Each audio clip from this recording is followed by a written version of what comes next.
po ng Pilipino ang pagiging mahirap. Okay? Normally, pinalaki po tayo para maging mahirap. Wait, bago ka mag-react, baka sabihin mo, oh, hindi naman totoo yan. Ang i-weigh lang po natin ang parte. Okay. Kung gusto mo maging magaling na basketball player, anong dapat ginagawa mo? Okay, partly mali po yun. Alam niyo bang mali yun? Bakit? Okay. Gusto mo maging magaling na basketball player, nagpa-practice ka. Sabi niyo nga, nagpa-practice ka araw-araw ng volleyball. Magiging magaling ka bang basketball player? Hindi. Pero anong sagot niyo? Di ba sabi niyo lang? Mag-practice ng And basketball. ganun po yun. Parang ganito yan, if you want to become a good basketball player, dapat nagpa-practice ka araw-araw ng basketball. Ang idolo mo, basketball player. Ang normally pinapanood mo, basketball. Ang binabasa mo tungkol sa basketball, ang hilig ng mga kaibigan mo is basketball. If you want to become a good singer, anong dapat madalas mong gawin? Kumakanta ka, ang madalas mong pinapanood tungkol sa pagkanta, ang binabasa mo tungkol sa pagkanta, ang hilig ng mga kaibigan mo is now, sino po sa inyo ang gustong yumaman? Pwede pong itaas ang kamay. Okay. Ngayon, lahat naman po gustong yumaman. Okay. Eto, tanong ko.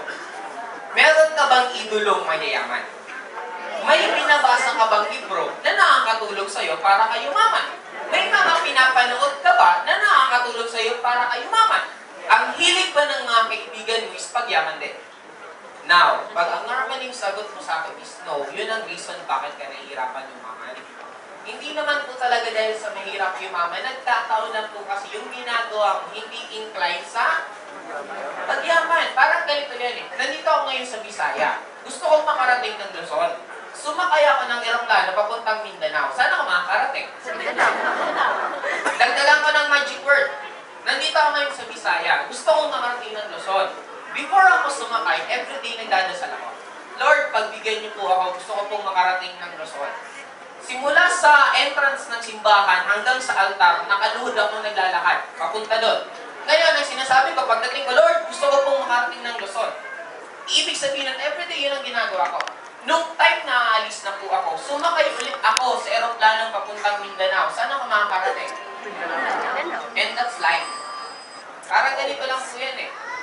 Ito gusto mong yumaman. Ito yung kahirapan. Kahit anong gusto mong yumaman, kung ang tinatahak mong landas, papuntang kahirapan, saan ka makakarating?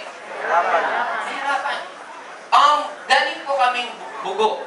Papunta po dito. Ngayon, kung ang goal ko makarating sa Cebu, at yung nakikita kong kilometer, di ba may kilometer siya, like 20 kilometers to Cebu City. Habang tumatagal, 10 kilometers, 5 kilometers, 1 kilometer. Kung papunta akong Cebu City, galing akong Bugo, at ang nakikita kong signage ganito, 20 kilometers to Cebu, 40 kilometers to Cebu, 60 kilometers to Cebu. In short, habang tumatagal yung biyahe ko, lalo ako lumalayo, anong ibig sabihin nun? Palayo ako sa goal ko. Now, kung ikaw empleyado at gusto mong yumaman, kung habang tumatagal ang dumadami sa'yo loan, ibig sabihin, palayo ka sa goal mo. Kasi dapat, kung gusto mong yumaman at habang tumatagal ka sa trabaho mo, dapat dumadami ang pera mo. Kung wala kang kapera-pera, ibig sabihin, mali po yung tinatahak mong landas. And guys, ako sabi ko lang, napakasimple po yumaman. Ang nagiging problema po sa atin, kaya tayo nahihirapan yumaman. Kasi akala natin, ang pagyaman, is a different thing kung paano ka matutong magluto, paano ka nagbisikleta. No, it's just the same. Ang pera po, para lang siya, at parang medal siya sa school. Karirin mo yung pag-school, normally, makakuha ka na medal. Sa totoong buhay naman, kung gusto mo palang yumaman, dapat ang ginagawa mo incline sa pagyaman. Bakit ko nasabi na kultura ng Pilipino ang pagiging mahirap? Ito na lang guys, pag-usapan natin ang horror films. Ang horror film sa abroad, ay dito sa Philippines, anong karakter ng horror? Aswang. Anong itsura ng aswang? Matanda, pangit, puti ng buhok. Ano ang horror film sa abroad? Vampire. Anong itsura ng vampira? Guwapo, magaganda, macho. Yung aswang saan nakatira? Bahay kubo. Yung vampira saan nakatira? Macho. Doon pa lang po, makikita na po paano tayo mag-isip. At ang isip na nga lang po, hindi man ang ginawang pang mayaman sa atin, kung hindi pang mahirap pa rin. Di ba, imagine mo yun? Ano ang national bird natin dati? O di ba, ang daming matitinong ibon na pagkaganda-ganda? Bakit pa yung pagkaliit-liit na pagpinitig mo ang pinili? Guys, we need to wake up. napaka-famous pang kasabihan sa atin, pag maliit ang kumot, matuto? Maluktot. Eh, ba't hindi man lang po natin naisip kung maliit ang kumot, di bumili ka ng bago at ng malaki?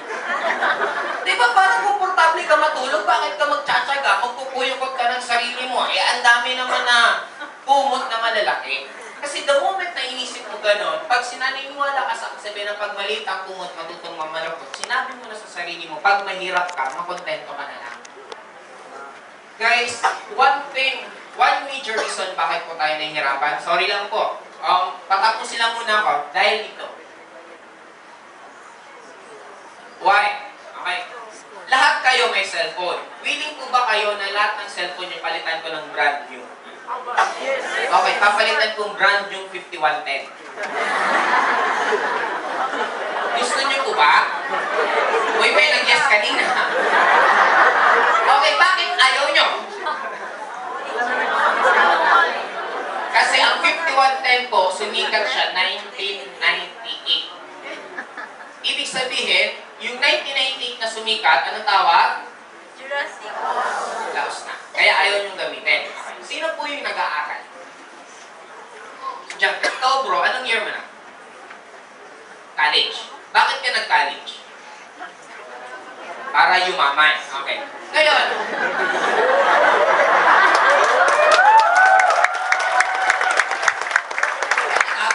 okay. Hindi, partly, yun ang magiging thinking natin na reason. Pero ang major reason bakit ka nag-college, kasi nag-high school ka. Tama? At bakit ka nag-high school, nag-elementary, nag-nursery? Bakit siya nag-nursery? Pinag-aral siya na Nanay. magulang niya. Sabihin na natin bro, pinag-aral ka ng magulang mo way back mga 1985. Limbawa na lang, sabihin natin doon ka pinag-aral. Ngayon, bakit ka pinag-aral ng magulang mo? Kasi, nung panahon na yan, pag graduate ka ng kolehiyo, magandang buhay mo. Mataas ang sweldo mo, mataas ang benefit mo, habang tumatagal ka sa trabaho mo, nagiging importante ka. At take note, nung unang panahon po, nag-aaral ka pa lang ng kolehiyo, pinapadalan ka na ng sulat ng mga kumpanya sa bahay nyo para dun ka na sa kanila magtrabaho. Ganun pong kaganda yung pagtatrabaho before. Bakit yun ang in-advise sa'yo ng magulang mo? Kasi malamang nung 1960s, yan din ang ginawa sa kanya ng magulang niya. Kasi maganda rin nung panahon na yan yung pagiging empleyado. Okay, eto tanong ko po. Kaya natin ito ginagawa kasi yun ang in-advise. Kaya lang, bakit ito, sinusunod natin na advice, bakit ito, ayaw niyong gamitin? Kung ang tawag nyo sa cellphone na 1998 is laos na, anong tawag natin dito? Ano yung sabi sa atin? Go to school, study hard, find a safe and secure job. Yun ang tinuro sa atin ng magulang natin, na yun din ang tinuro ng magulang nila, at yun din ang tinuro ng magulang nila. The question is, lahat tayo gusto natin, kumita ng pera, gusto natin maging mayaman, at alam natin importante ang pera. Ito tanong ko, bakit marami sa inyo dati nag-Friendster ngayon nag-Facebook na? Bakit marami sa inyo dati may landline ngayon nag-cellphone na? Bakit marami sa inyo, instead maglakad sa pupuntahan nyo, sumasakay ka? Bakit ang iba sa inyo, dating may poso, ngayon nakagripo na? Ang point ko, bakit lahat nating binago? Kasi para mas mabilis, mas maganda. Tama? Meron pa bang nagpo-post office? Di ba mas madalas na?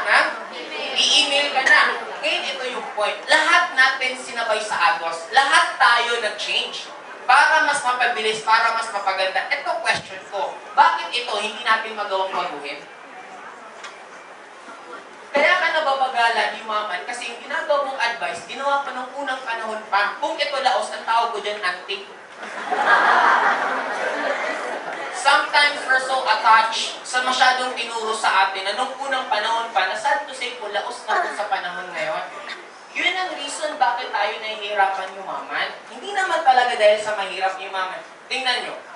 Pag maglagay po ako ng job opening, 20,000, 30,000 per month, marami mag-apply, tama? Yes. Mag-iisip ka pa ba pag nakita ka nun? Hindi. Mag-apply ka automatic. Ngayon, in-offeran ka ng global, kikita ka ng 24,000 per day. Anong sagot ng karamihan? Mag-iisip ako. Iba ang gulo, yung 30,000, 20,000, hindi siya nag-iisip. Yung 24,000 per day, pag-iisipan niya. Guys, kung gusto mong yumaman, ganito lang kasimple yan. Kung in-offer ka ng 10,000 per month at may in-offer ng 30,000 per month, anong dapat mong gawin? Iwan resibo, doon ka sa 30,000. Kung inopera ka ng 30,000 at meron uling 100,000, anong dapat mong gawin? I-neglect mo yung 30,000, gawin mo yung 100,000.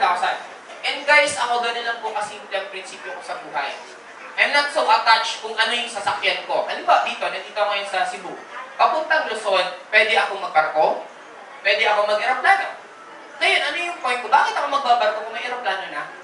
Bakit ko papatagalin kung meron ng mas mabilis? May tatlo tayong source ng pera. Ano yun? Maging empleyado, maging negosyante, at maging networker. Sa ngayon. And ito tanong. Ito, ang term ko dito is walk. Para kang naglalakad papunta saan? Sa pangarap mo. Ito, anong tawag ko dito? Drive. Anong tawag ko sa networking? Fly. Ngayon, bakit ito gagawin ko kung meron ng ganito? Kung lahat nga, ikaw, bakit ka nga nag-Facebook, instead mag-Friendster ka? Yun tuloy ginagawa natin lahat dito tuloy na yun ang pinaka-importante. Kung saan nakikita ng pera, yun naman ang hindi mo binabago. Tapos magtatanong ka sa sarili mo, ginagawa ko naman lahat, nahihirapan ako eh. Ba't hindi pa rin ako yung mayaman? Parang itong point ko, bakit ka maghuhukay na pala gamit mo kung meron ng backhoe? O diba, pareho naman yung purpose eh, mas makahukay ka, kaya lang mas madali yun. Ang point ko, kung meron ka ng pwedeng gamitin na mas magiging mabilis yung pagyaman mo, bakit papahirapan mo sarili mo?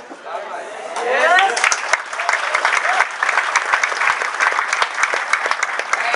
Kaya marami sa atin nahihirapan yung maman, kasi sometimes ayaw natin ito pag-usapan. May mga nawiwirduan ko akong magulang. May mga downline ako sa Bicol, nagdi-networking, active na active, sasabihan ng magulang, anak, tigilan mo muna yung pag-networking, mag-aral ka na lang muna. Baka maka-istorbo sa'yo yung pag-networking mo sa pag-aaral mo. Ito point ko, bakit mo pinag-aaral yung anak mo? Para makagraduate. Bakit kailangan niya makagraduate? Para kumita ng pera. Bakit niya kailangan kumita ng pera? Para mabuhay. Ito point ko, ang networking nga, kumikita na nga siya ng pera. Nag-shortcut na nga yung anak mo, ngayon papadaanin mo pa sa long cut.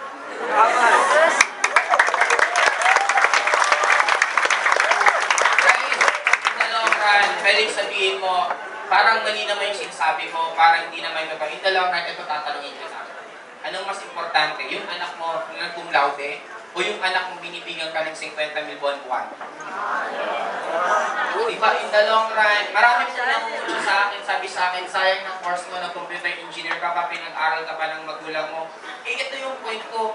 Kung hindi po ako mag-networking, kailan ko babawiin yung ginastos sa akin ng magulang ko sa pag-aaral sa trabaho ko? Ito worst thing, mas malaki pa, only in the Philippines ko, mas malaki pa ang ginastos mo nung nag-aaral ka kaysa sa sweldo mo nung nagtatrabaho ka. Kwentahin mo, hindi po kukwentahin mo yung sweldo mo, ang kwentahin mo, magkano ba ang natitira sa sweldo mo? Kung ang natitira ng sweldo mga 2,000, 5,000, kailan mo mababayaran yung tuition fee na ginastos sa'yo ng magulang mo? Yes! Hindi, siguro ilang beses ka nang namatay na buhay bago mo mababawi yun. Guys, ang point ko lang, in the long run, iba pag malaki or marami kang pera. Bakit? Marami kang pwedeng gawin na hindi magagawa ng ordinaryo na wala kang pera. Ako bakit gusto kong yumaman? Maliban sa privilege, masarap maging mayaman. Bakit? May choice ka. Ang problema sa pagiging mahirap, wala kang choice. Ako pag nagising ko sa umaga, namimili ko kung anong sasakyan dadalhin ko. Pag nanawa ako, pwede ako mag-commute. Pero pag mahirap ka at nanawa ka mag-commute, kinabukasan, mag-commute ka pa rin. Tama, wala kang choice eh. Pag hindi po ako nasarapan sa ulam na niluto sa akin, mag-order ako sa labas or magpapaluto ako ng panibago. Pag mahirap ka, kung anong ulam mo ng umaga, yung inuulam mo pananghalian, yun po ulam mo pang gabi. Diba normally ganon? Ngayon, kung ako tatanungin nyo, ito lang pinaka-end point ko. Bakit gusto kong yumaman for this simple reason? Lahat po tayo may tinatawag na magulang. Ang magulang, the moment nagkaroon ng sariling anak, they will sacrifice everything. Tama po ba? At normally, ang magulang, nawawala na ng pangarap na pupunta lahat saan? Sa anak. Pag ang anak, nagkaroon din po ng asawa at nagkaroon din ng anak, di ba uulitin niya lang yung ginawa sa kanya ng magulang niya? Yes. Sa mga ka-age ko po nandito, sa mga buhay pa po ang magulang, ito po tanong ko sa inyo. Naisipan niyo malang po ba kung kailan niyo gustong umawi sa magulang niyo? If your parent is 40 years old and above and they're still working right now, ang sarap po sabihan. Mama, Papa, magkano po ang sweldo niyo buwan-buwan? Dudoblihin ko na po. Mag-resign na po kayo sa trabaho niyo. Mag-enjoy na lang.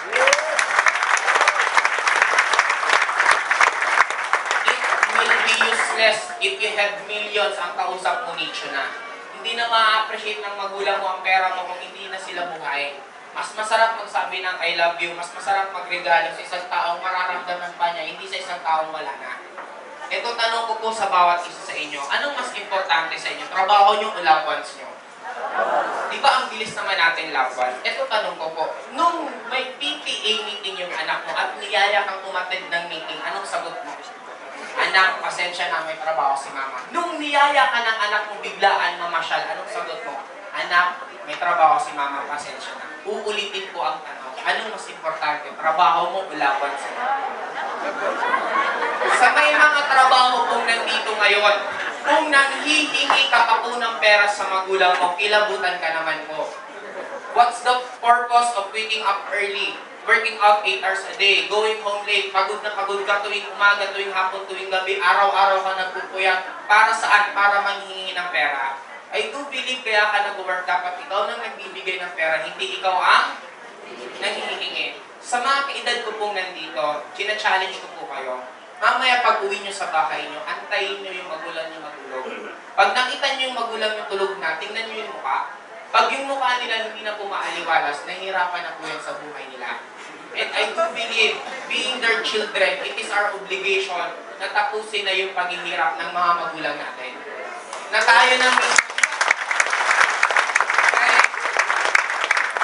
lalo pang lalakas ang global warming, lalo pa punto todo ang init, todo ang lamig. Kahit sobrang todong init, kung ang magulang mo binigyan mo ng sasakyan, hindi na po siya masyadong maiinitan. Di ba mas masarap na mamasyal yung magulang mo, meron siyang sariling sasakyan, nirigaluhan mo. Guys, ang point ko lang, may nagsabi sa akin, money is not the most important thing in this world. Totoo po yun. Pero take note, the lack of money affects the most important thing in this world. The moment wala kang pera, everything will stop. Titigil ang daloy ng tubig sa gripo nyo, titigil ang kuryente sa bahay nyo, titigil ang supply ng pagkain sa rep nyo the moment wala ka pera. Ang point ko lang, tanungin nyo lang sarili nyo bakit gusto nyo ba talagang yumaman. Ako na po mismo magsasabi sa inyo, hindi po mahirap yumaman. Kaya lang po tayo nahirapan yumaman kasi we're thinking na after graduate po natin ng school, yayaman na po tayo. Ang problema po kasi sa school, lahat lang po siya basic. Hindi po talaga siya, the moment pinag-aralan mo, pinarir mo to, hindi ibig sabihin nun yayaman ka. Bakit? Kung talagang effective ang school, sana lahat ng nagtuturo mayayaman? Eh, ang worst case scenario, yung mga nagtuturo, wala din pera. Kaya normal ang mga estudyante na gumagraduate, wala din kaya careful ka dapat. Sabi nga, parang ganito, gusto mong yumaman, makikinig ka kasi hindi mayaman. O bakit tayo nakikinig sa kanila? Wala pong no offense, man. Wala pong sinasabing anything bad na pinag-usapan lang natin pera. Ang point ko lang, if you want to become rich, makinig ka sa mayayaman. Kung gusto mong maging magaling na worker, makinig ka po sa school. Ito po yung factory ng mga empleyado. Sad to say po. Kasi di ba, the moment gumagraduate, tingnan mo, nag-take ng business course, pagka-graduate, anong ginagawa? Nag-i-empleyado. Di bakit ka mag-business course kung magtatrabaho ka? Kaya ako na nag-business course kasi di negosyo ka. Eh bakit ka nagtatrabaho? Guys, may famous po akong saying na nabasa. If our economy is up, there are people who makes money and there are people who don't. If our economy is down, again, there are people who makes money and there are people who don't. Magising na po tayo sa katotohanan. Mag-iisang taon na po yung bagong presidente natin. Kahit ilang presidente pa po ang umupo, kahit lahat po ng presidente sa buong mundo paupuin mo sa Pilipinas, hindi po nila tayo papayamanin. Wala pong ibang magpapayaman sa atin, hindi po sila kung hindi sino. Sarili po natin. Kung pinanganak ang mahirap, hindi mo kasalanan yan. Pero pag namuhay at namatay kang mahirap, ikaw na po ang may kasalanan yan. Bakit? Ang dami po. Ang daming opportunity na binigay sa atin, it's only up to us. You just choose your vehicle. You can walk, you can drive, you can fly, going to your dreams. Ako, naging practical lang po ako. Gusto kong mag-fly. Bakit? Ang hirap po. Ang hirap i-enjoy yung yaman pag sobrang tanda mo na.